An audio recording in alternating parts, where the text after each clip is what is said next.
today I'm going to take you back in time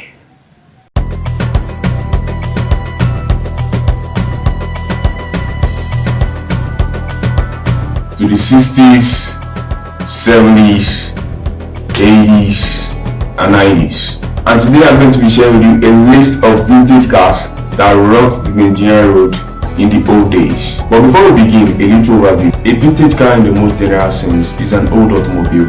The vintage era in the automotive world was a time of transition. So a lot of cars on this list would definitely not look or feel worthy on the road today, but they were everything back then. And some of them still feels pretty cool on the road today. Hi, I'm Retro, and today I'm going to be sharing with you a list of vintage cars that rocked the Nigerian road in the old days. Without further ado, let's dive straight into the video.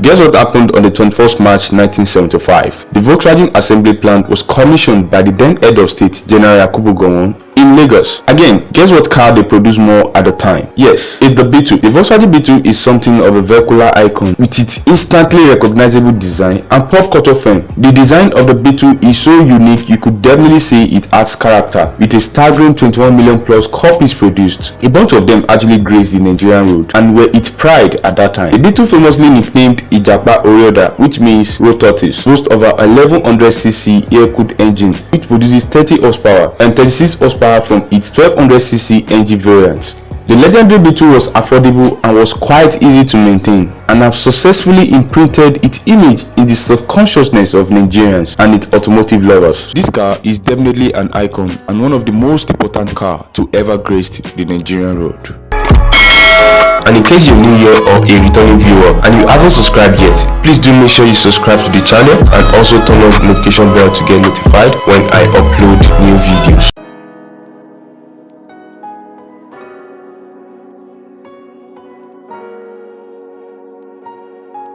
Just like the Volkswagen, the Pujo is another car brand with a plant in Nigeria.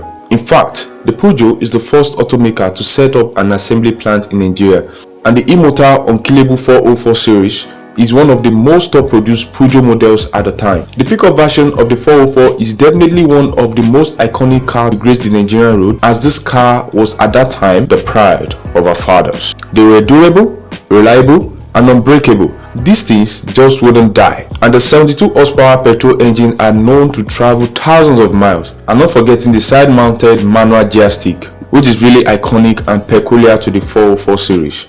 And yes, some 404 series still manage to ply the Nigerian road till date, but as expected, they are definitely not in good shape. See for yourself.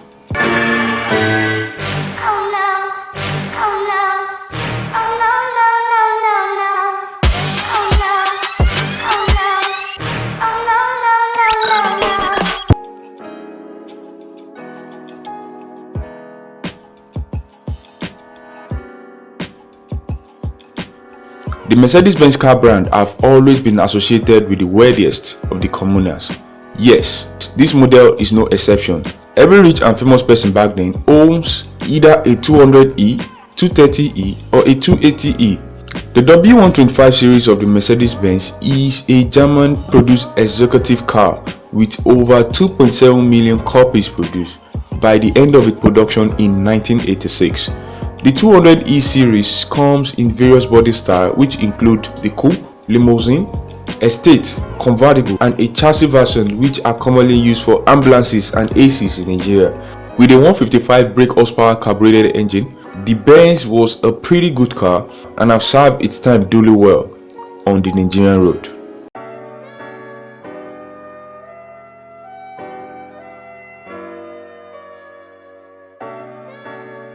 The 504 was a mid-sized front-engine rear-wheel drive car. Yeah, the 504 was a rear-wheel drive car, and that's one of its features that makes it really desirable among car enthusiasts. even till date, primarily in 4-door sedan and wagon configurations, but it also comes in a coupe and convertible body style as well as a pickup variant. There is no middle ground in the 80s and 90s. You either own the 504, the 404 or the B2 or you are out. Long before Bentleys and Maseratis becomes a young Nigerian dream, there was the Pujo 504, and like its counterpart, the 404, it was every family's joy and pride. It was affordable, rugged and durable, with its signature chrome bumpers and 2 headlight assemblies shaped like human eyes and its robust body structure. And yes, your employment as a government official in Nigeria at that time could be questioned if you didn't drive the 504, as it was the official car for governors, senators and other government officials at the time. The 504 can be considered as Nigeria's #1 citizen in the 80s and 90s, but how far time has went. But the 504 can pretty much still be seen on the road today, with really good examples still available and running well. And not forgetting upgraded parts for the 504 to look more modern are very much available, which makes it really more desirable on the Nigerian road today. You can also check out my video on the most upgraded cars in Nigeria in the top banner above.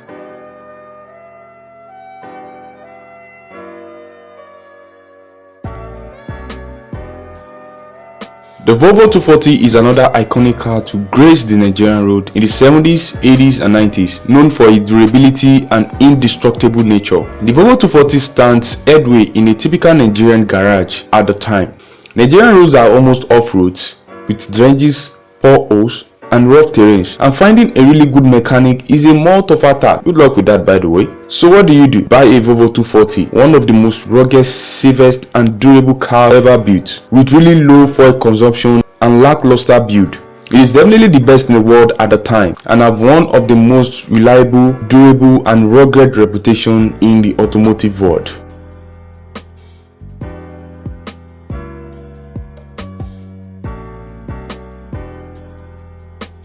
I know I had to include a Land Rover on this list. The Land Rover Defender is Nigeria's favorite off-roader, but this car is basically for the rich, as it was quite expensive and also expensive to maintain. It was popular as being the official vehicles of government parastatals and other wealthy individuals. With a usually compelling proportions, a go anywhere, do anything attitude, and durability at its peak, the Defender stands out. Though not so many old Defenders are still available on the Nigerian road today, as a lot of them are broken and parts are pretty expensive and not readily available. But the Defender sure outlived its time with the Nigerians on the Nigerian road. Thumbs up, Defender. So there you have it, my list of the top vintage cars that rocked the Nigerian road in the 70s, 80s and 90s. And if there's any other car you think rocked the Nigerian road well in the past and is not included in this video, please do make sure you mention them in the comment section below. Thank you for watching. See you in the next video.